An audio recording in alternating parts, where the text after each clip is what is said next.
वो फातिमा सुबह से काम कर रही थी, बस अभी अपने कमरे में गई है।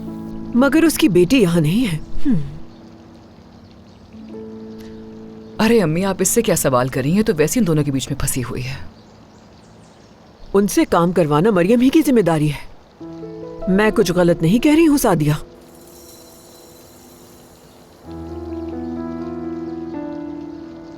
मरियम आंटी प्लीज जरा मुझे भी चाय दे दें। अभी डालती हूँ।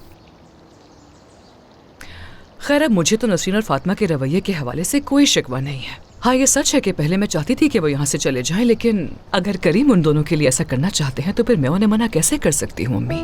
अगर हम नसरीन की शादी कर देते हैं तो मुझे यकीन है कि करीम का ज़मीर बिल्कुल मुतमईन हो जाएगा।